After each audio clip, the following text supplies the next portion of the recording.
সবাইকে স্বাগত জানাচ্ছি নিউজ 24 সংবাদে। পুরো আয়োজনে আপনাদের সঙ্গে আছি আমি আসিফ টিপু। দেখছিলেন বিআরবি কেবলস সংবাদ শিরোনাম। এবারে বিস্তারিত। রাজধানীর পূর্বাঞ্চলে প্লট বরাদ্দে দুর্নীতির পৃথক ৩ মামলায় সাবেক প্রধানমন্ত্রী শেখ হাসিনাকে ২১ বছরের কারাদণ্ড দিয়েছেন আদালত। একই সঙ্গে তার পুত্র সজীব ওয়াজেদ জয় ও কন্যা সাইমা ওয়াজেদ পুতুলকে ৫ বছরের কারাদণ্ড দেয়া হয়েছে। রায়ে আদালত বলেছেন, শেখ হাসিনা জালিয়াতির মাধ্যমে রাজুকের প্লট বরাদ্দ নিয়ে শপথ ভঙ্গ করেছেন। পূর্বাঞ্চলে প্লট বরাদ্দের অভিযোগে শেখ হাসিনা ও তার ছেলে সজীব ওয়াজেদ জয় ও কন্যা সাইমা ওয়াজেদ পুতুলের বিরুদ্ধে চলতি বছরের জানুয়ারিতে আলাদা ৩টি মামলা করে দুদক। ৪ মাসের বিচার প্রক্রিয়া শেষ হয় বৃহস্পতিবার বেলা ১১টার দিকে শেখ হাসিনা ও তার পরিবারের বিরুদ্ধে প্লট দুর্নীতির মামলার রায় ঘোষণা শুরু করেন ঢাকার বিশেষ জজ আদালত ৫ এর বিচারক আব্দুল্লাল মামুন। শুরুতে মামলার প্রেক্ষাপট ও অপরাধের ধরন তুলে ধরেন। এরপর রায়ের পর্যবেক্ষণে বলেন, রাজুক ও শেখ হাসিনা প্লট বরাদ্দ নিতে জালিয়াতির আশ্রয় নিয়েছেন। একই সঙ্গে শেখ হাসিনা হলফনামায় মিথ্যা তথ্য দিয়ে দুদকের আইনে অপরাধ করেছেন। রায়ে শেখ হাসিনাকে ৩টি মামলার ২টি ধারায় ৭ বছর করে মোট ২১ বছরের কারাদণ্ড দেয়া হয়। বিচারক বলেন, এই সাজা ধারাবাহিকভাবে শেখ হাসিনাকে ভোগ করতে হবে। জনসাধারণের সম্পত্তির উপর রাষ্ট্রের সর্বোচ্চ পর্যায়ের ব্যক্তি হয়েও ওনারা যে আপনার একটা গ্রিডি আয় তাকিয়ে যে আপনারা যে এটা যে আত্মসাৎ করার জন্য বা অবৈধ উপায়ে দুর্নীতির মাধ্যমে ওনারা এটা গ্রহণ করার চেষ্টা করেছেন, সেটাকে উনি অত্যন্ত আশ্চর্য হয়েছেন। অপরদিকে ২ মামলায় শেখ হাসিনার পুত্র সজীব ওয়াজেদ জয় ও কন্যা সাইমা ওয়াজেদ পুতুলকে ৫ বছরের সশ্রম কারাদণ্ড ও ১ লাখ টাকা জরিমানা করা হয়েছে। এছাড়া সাবেক গণপূর্ত প্রতিমন্ত্রী শরীফ আহমেদকে ৬ বছর করে ১৮ বছরের কারাদণ্ড দেয়া হয়েছে। বাকি ১৭ আসামিকে বিভিন্ন মেয়াদে কারাদণ্ড দেয় আদালত। শেখ হাসিনা সাধারণ মানুষের অধিকারকে সে বঞ্চিত করে তাই ফলাফলটা নিয়েছে। তিনি তো বিষয়টা নির্ভর করবে আমাদের কমিশনের উপরে। আমরা কমিশনকে এই রায়ের বিষয়টি অবহিত করব। কমিশন উক্ত বিষয়ে ওনারা পর্যবেক্ষণ করবেন, সিদ্ধান্ত নেবেন। এই বিষয়ে পরবর্তীতে ওনারা জানাবেন। মা যতই ক্ষমতাশালী হোক না কেন, দেশের প্রধানমন্ত্রী হোক না কেন, তবুও দুর্নীতির মাধ্যমে যদি কোনো প্লট বরাদ্দ নিয়ে থাকেন বা প্লট বরাদ্দ দিয়ে থাকেন, তার থেকে রক্ষা পাওয়ার কোনো সুযোগ নেই। গ্রেপ্তার থাকা একমাত্র আসামি খুরশিদ আলমকে ৩ মামলায় ১ বছর করে মোট ৩ বছরের কারাদণ্ড দেওয়া হয়েছে। আর প্লট দুর্নীতির এই মামলায় একমাত্র আসামি হিসেবে খালাস পেয়েছেন রাজুকের প্রশাসনিক কর্মকর্তা সাইফুল ইসলাম। প্লট দুর্নীতির এই মামলায় শেখ হাসিনার বিরুদ্ধে ২১ বছরের যে সাজা হয়েছে, এটিকে সর্বোচ্চ নজির হিসেবে দেখছেন আইনজ্ঞরা। আদালতের রায়ে বলা হয়েছে, ক্ষমতার সর্বোচ্চ চূড়ায় থেকে এই ধরনের ক্ষমতার যে অপব্যবহার হয়েছে, এটি যাতে ভবিষ্যতে আর কেউ না করতে পারে, এই রায় সেজন্য নজির হয়ে থাকবে। বদরুল আলম শাওন, নিউজ 24, ঢাকা। এই মুহূর্তে আদালত চত্বরে আছেন সহকর্মী নাইমাল জিকো। আরো জানতে আমরা সরাসরি যুক্ত হচ্ছি জিকোর সঙ্গে। জিকো, শেখ হাসিনার ২১ বছরের কারাদণ্ড হয়েছে, তার পুত্র সন্তানের ৫ বছর করে কারাদণ্ড। সব মিলিয়ে আদালত এই রায়ের পর্যবেক্ষণে আর কি বলেছেন?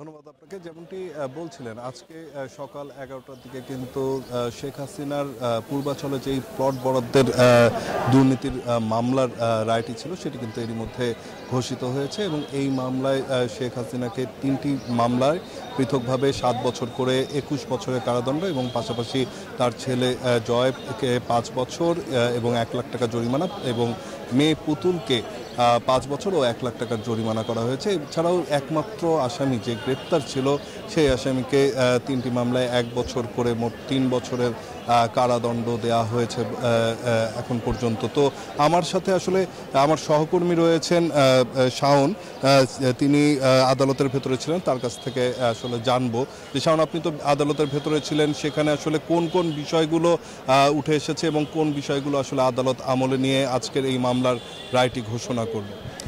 ধন্যবাদ। আপনি জানেন যে বেলা 11:15টার দিকে বিশেষ জজ আদালত 5-এর বিচারক আব্দুল্লাল মামুন তিনি কিন্তু এই রায়ে পড়ার শুরু করেন। মূলত প্রথমে আপনি জানেন এখানে দুর্নীতি মোট 3টি মামলা ছিল।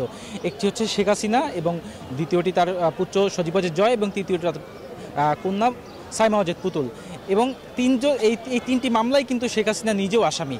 তো আমরা দেখেছি প্রথমে যখন এই মামলার প্রথমে শেখ হাসিনার বিচার প্রক্রিয়াটার রায়টা যখন ঘোষণা করা হয় তখন তিনি বলছিলেন, মানে আদালতের বিচারক তিনি বলছিলেন যে একজন মানুষ রাষ্ট্রের সর্বোচ্চ জায়গায় থেকে অর্থাৎ রাষ্ট্রের প্রধান হয়ে তিনি কিভাবে অর্থাৎ সরকার প্রধান হয়ে তিনি কিভাবে দুর্নীতির মাধ্যমে আসলে এই প্লটটা আসলে তিনি নিলেন। কারণ হিসেবে তিনি যে যুক্তিটি উপস্থাপন করেছেন সেটি হচ্ছে এই রাজুকের প্লট বরাদ্দ নেওয়ার ক্ষেত্রে আবেদন করতে হয়, সেই আসলে শেখ হাসিনা কোনো আবেদনই করেননি। পাশাপাশি এখানে তিনি একটি জালিয়াতির আশ্রয় নিয়েছেন। পাশাপাশি তিনি যে হলফনামা, তার যে সর্বশেষ হলফনামা তিনি এখানে জমা দিয়েছিলেন, সেই হলফনামায় বরাদ্দের ক্ষেত্রে তিনি বলেছেন যে তিনি একজন ভূমিহীন লোক, অথচ আদালত বলছে যে 1973 সালে তার স্বামী যিনি রয়েছেন তিনি একটি প্লট পান গণপূর্তের কাছ থেকে 1973 সালে বরাদ্দ পান। সেক্ষেত্রে ওয়ারিশ সূত্রে তিনি এবং তার সন্তানরা কিন্তু আসলে সেই জমির মালিকানায় রয়েছেন, অর্থাৎ সেই জমিটি রাজধানীতে রয়েছে। তো এরকম ক্ষেত্রে কিন্তু আসলে রাজুকের অন্য কোনো জায়গায় জমি পাওয়ার ক্ষেত্রে কোনো উপায় নেই। রাজুকের যে আইন, ধন্যবাদ। যেমনটি বুঝতে পারছিলাম আমাদের সহকর্মী শাওনের সাথে কথা বলে, যে মূলত এই মামলাটিতে যেই বিষয়টি উঠে এসেছে সেটি হচ্ছে প্লট থাকা সত্ত্বেও কিন্তু দেখানো হয়েছে উনি ভূমিহীন, যার কারণেই এখানে প্রতারণার এবং জালিয়াতির আশ্রয় নেওয়া হয়েছে এবং এর উপরে ভিত্তি করে আরও বেশ কিছু বিষয় ছিল যেগুলো এই মুহূর্তে আমার সহকর্মী তুলে ধরতে পারেননি সময় স্বল্পতার কারণে। সেই সমস্ত বিষয় আমলে নিয়ে এই 3টি মামলায় কিন্তু এই সাজাগুলো দেয়া হয়েছে। তো এই ছিল এখন পর্যন্ত আমার কাছে এখানকার সবশেষ তথ্য। নাইবাল জিকু, আপনাকে ধন্যবাদ। সেই সঙ্গে ধন্যবাদ বদরুল আলম শাওনকে। অন্তর্বর্তী সরকারের আমলে আদালতের রায়ে রাজনৈতিক প্রভাব খাটানোর সুযোগ নেই মন্তব্য করেছেন বিএনপির সিনিয়র যুগ্ম মহাসচিব রুহুল কবির রিজভী। বৃহস্পতিবার রাজধানীর প্রেস ক্লাবে শহীদ ডাক্তার শামসুল আলম খান মিলন দিবসের আলোচনা সভায় কথা বলেন তিনি। রুহুল কবির রিজভী বলেন, নিজের স্বার্থে আদালতকে ব্যবহার করেছিলেন শেখ হাসিনা। তার তৈরি করা ট্রাইব্যুনাল ও আদালত দিয়ে তার বিচার হচ্ছে। সভায় ছিলেন দলটির স্থায়ী কমিটির সদস্য নজরুল ইসলাম খান। তিনি বলেন, 24-এর আন্দোলনকে ভিন্ন খাতে নিতে চায় একটি গোষ্ঠী।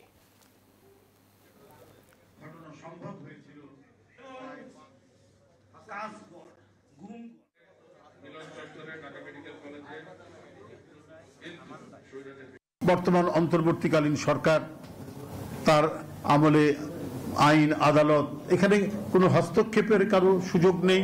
একনায়কদের তো কোনো আইন লাগে না, একনায়করা কোনো আদালতের তোয়াক্কা করে না, কারণ তাদের হাতে থাকে রাষ্ট্র ক্ষমতা এবং এই অবৈধ রাষ্ট্র ক্ষমতা দিয়ে তারা দেশের আইনকে নিজেদের স্বার্থে কাজে লাগায়। এটা এরশাদও যেমন করেছে, হাসিনাও তেমনি করেছে। নিজেদের স্বার্থে অনেকেই বিজয়কে কুক্ষিগত করার চেষ্টা করে, মনে করে যে এই বিজয় সম্পূর্ণই তার। 28 ফেব্রুয়ারি পর্যন্ত সেনাবাহিনীর ম্যাজিস্ট্রেসি ক্ষমতা থাকবে জানিয়েছেন নির্বাচন কমিশনের সিনিয়র সচিব আখতার আহমেদ। বৃহস্পতিবার রাজধানীর আগারগাঁওয়ে নির্বাচন কমিশন ভবনে আইন শৃঙ্খলা বাহিনীর সঙ্গে বৈঠকে বসে ইসি। সেখানে কথা জানান আখতার আহমেদ। বলেন, নির্বাচনের সময় সেনাবাহিনী ভোট কেন্দ্রে থাকবে কিনা সেই সিদ্ধান্ত নেবে স্বরাষ্ট্র মন্ত্রণালয়। বৈঠকে সভাপতিত্ব করেন প্রধান নির্বাচন কমিশনার এএমএম নাসির উদ্দিন। এর আগে গত 20 অক্টোবর আইন শৃঙ্খলা বাহিনীর সঙ্গে প্রথম দফার বৈঠকে বসে নির্বাচন কমিশন। আমাদের মাঠ পর্যায়ে যে electoral inquiry committee, judicial magistrate, executive magistrates এরা থাকবেন।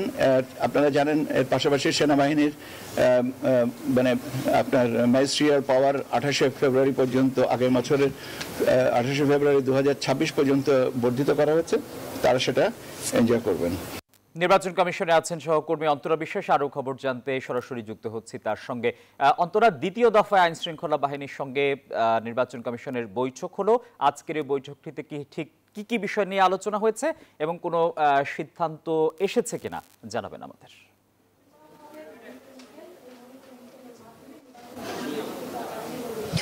আসলে সিদ্ধান্ত বলতে আপনি যেটা বলছিলেন যে ইসি সচিব তিনি আসলে জানিয়েছেন যে 28 ফেব্রুয়ারি পর্যন্ত এই যে সেনাবাহিনী রয়েছে তাদের যে ম্যাজিস্ট্রেসি পাওয়ার সেটি আসলে থাকবে, অর্থাৎ এটি একেবারে তিনি জানিয়ে দিলেন। এর বাইরে আসলে আরেকটি কথা সাংবাদিকরা জানতে চেয়েছিলেন যে এই যে নির্বাচন হবে সেই নির্বাচনের সময় সেনাবাহিনী আসলে কোথায় থাকবে, সর্বত্র থাকবে, কেন্দ্রে থাকবে নাকি আলাদা একটি জায়গায় থাকবে, কোনো ধরনের সমস্যা হলে তারা চলে আসবে, সে বিষয়ে কিন্তু ইসি সচিব তেমন করে কিছু বলতে পারেননি। তিনি জানিয়েছেন যে স্বরাষ্ট্র মন্ত্রণালয় যে সিদ্ধান্ত নেবে সেভাবেই আসলে কাজ করবে সেনাবাহিনী এবং সেই সঙ্গে আইন শৃঙ্খলা রক্ষাকারী বাহিনীর যে সদস্যরা রয়েছে তারাও আসলে নির্বাচনের সময় কিভাবে কাজ করবেন সেই নির্দেশনা আসলে দেবে স্বরাষ্ট্র মন্ত্রণালয়। তবে ইসি বিষয়টি মনিটর করবে, নির্বাচন কমিশনের পক্ষ থেকে কি কি লাগবে সেটি আসলে জানানো হবে এবং পুরো বিষয়টার যে তদারকি সেটিও আসলে নির্বাচন কমিশন করবে, এরকম একটি কথাও আসলে তিনি জানিয়েছেন।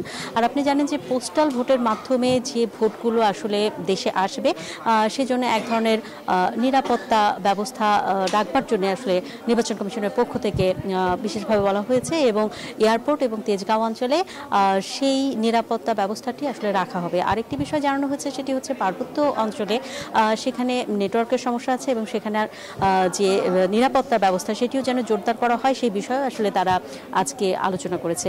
এছাড়াও আসলে তারা যে কথাটি আসলে বিশেষভাবে বলেছেন যে সেনাবাহিনীর যে সদস্যরা বা আইন শৃঙ্খলা বাহিনীর যে সদস্যরা রয়েছেন বিশেষ করে তারা যেন কোনোভাবেই যে এলাকাতে ভোটের সময় থাকবেন সেখানে যেন সেখানকার যারা জনপ্রতিনিধি আছেন বা রাজনীতির সঙ্গে যারা জড়িত রাজনীতিবিদ রয়েছেন তাদের কোনো ধরনের আতিথেয়তা তারা যেন গ্রহণ না করেন, এরকম একটি আহ্বান নির্বাচন কমিশনের পক্ষ থেকে আইন শৃঙ্খলা বাহিনীর প্রতি জানানো হয়েছে। এই ছিল আমার কাছে এখান থেকে সর্বশেষ খবর।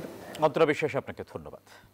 BNP chairperson Begum Khaleda Zia coronary care unit সিসিইউতে নিবিড় পর্যবেক্ষণে রয়েছেন বলে জানিয়েছেন দলটির স্থায়ী কমিটির সদস্য ডাক্তার এজেডএম জাহিদ হোসেন। বৃহস্পতিবার দুপুরে সাংবাদিকদের এই কথা জানান তিনি। জাহিদ হোসেন জানান, মেডিকেল বোর্ডে দেশি বিদেশি বিশেষজ্ঞ চিকিৎসকদের তত্ত্বাবধানে সিসিইউতে নিবিড় পর্যবেক্ষণে রয়েছেন খালেদা জিয়া। দলের পক্ষ থেকে দেশবাসীর কাছে দোয়া চেয়েছেন তিনি। এর আগে রবিবার রাতে রাজধানীর এভারকেয়ার হাসপাতালে নেওয়া হয় বেগম খালেদা জিয়াকে।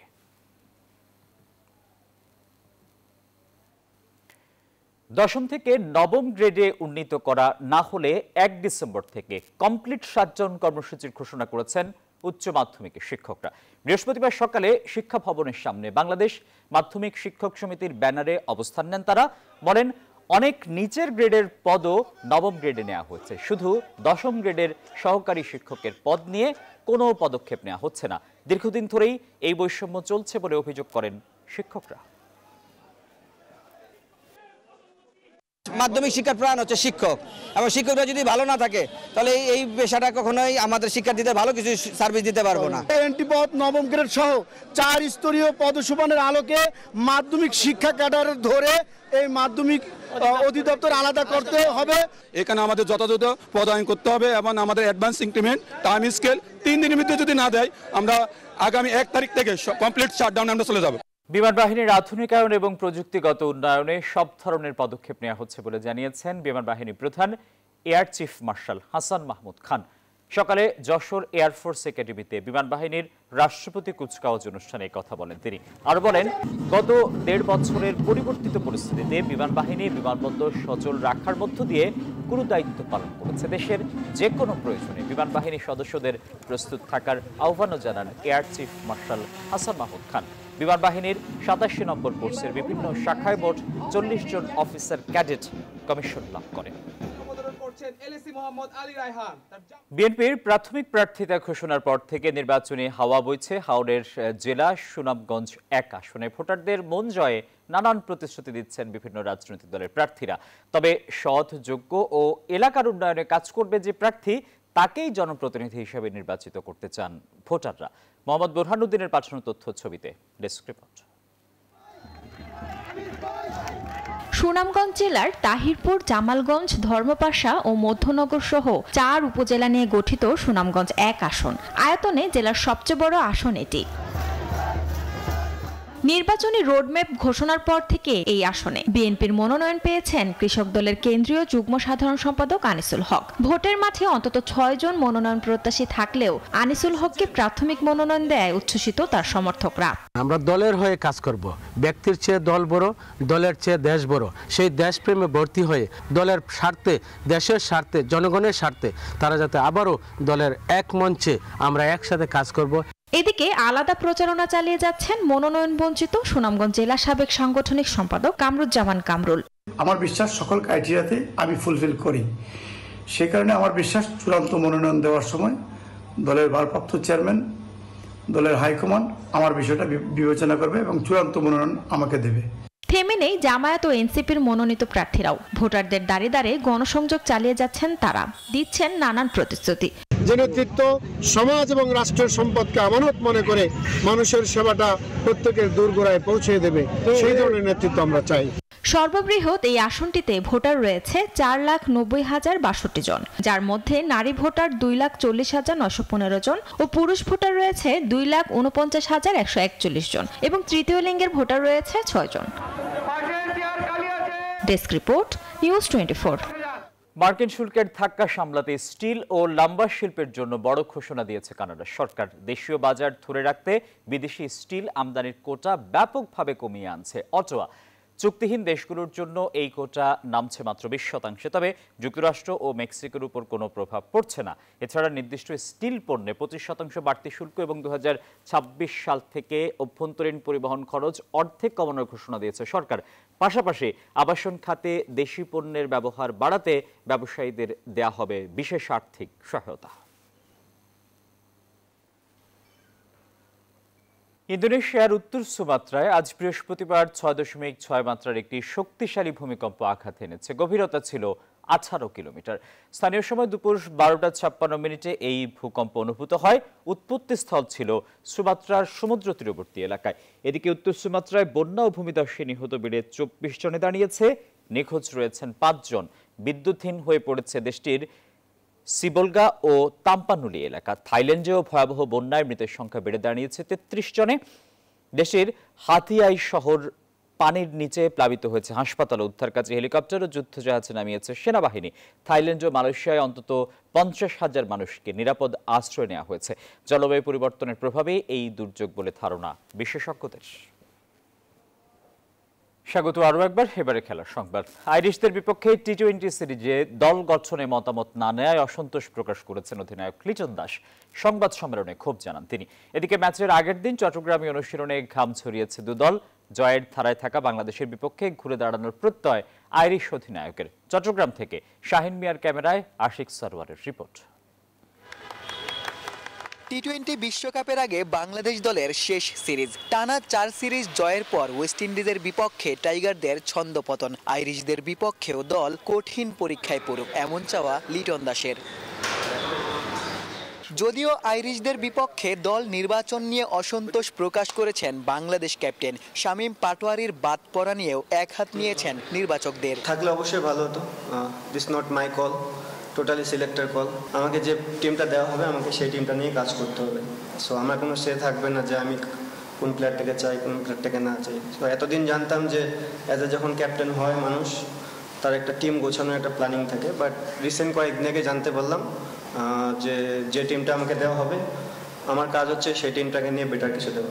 চট্টগ্রামে ম্যাচের আগের দিনের অনুশীলনে শেষবারের মতো নিজেদের ঝালিয়ে নিয়েছে টাইগাররা। ব্যাটিং, বোলিং, ফিল্ডিং 3 ডিপার্টমেন্টেই উন্নতির জায়গা দেখছেন লিটন দাস। আমাদের যে ক্যাপাবিলিটি আছে, আমরা যদি আমাদের দিনে 100% ক্রিকেট খেলতে পারি অবশ্যই ডমিনেটিং জয় পাওয়া সম্ভব, but at the same time আপনাকে ক্রিকেটে প্রত্যেকটা টিমকে রেসপেক্ট করতে হবে। শক্তিমত্তায় আইরিশদের চেয়ে অনেকটাই এগিয়ে টিম বাংলাদেশ। সাম্প্রতিক সময়ে টেস্ট সিরিজেও হোয়াইট ওয়াশ হয়েছে আইরিশরা, যদিও টেস্টের ব্যর্থতা ভুলে ঘুরে দাঁড়ানোর প্রত্যয় কার্টিস ক্যাম্পারের কণ্ঠে। As a batting unit, we're looking to lay down a marker and be really positive and really aggressive, making sure we're putting pressure on the bowlers. And as a bowling unit, we're looking to take 30 wickets in the series. You know, that's what we look to do, and if we can restrict Bangladesh and do that well. বৃহস্পতিবার সিরিজের প্রথম টি-20 match শুরু হবে বাংলাদেশ সময় সন্ধ্যা 6টায়। ম্যাচের আগে দুই দলই জয়ের প্রত্যাশা ব্যক্ত করেছে। আয়ারল্যান্ডের বিপক্ষে দল নির্বাচন নিয়ে রীতিমতো বোমা ফাটিয়েছেন লিটন দাস। তবে যে দলই তিনি পেয়েছেন সেই দল নিয়েই মোকাবেলা করতে চান আইরিশদের। বিশ্বকাপের পূর্ণ প্রস্তুতি নিয়ে রাখতে চান। চট্টগ্রাম থেকে আশিক সারোয়ার, নিউজ 24। ছিল নিউজ 24 সংবাদের এখনকার আয়োজন। সবাইকে ধন্যবাদ।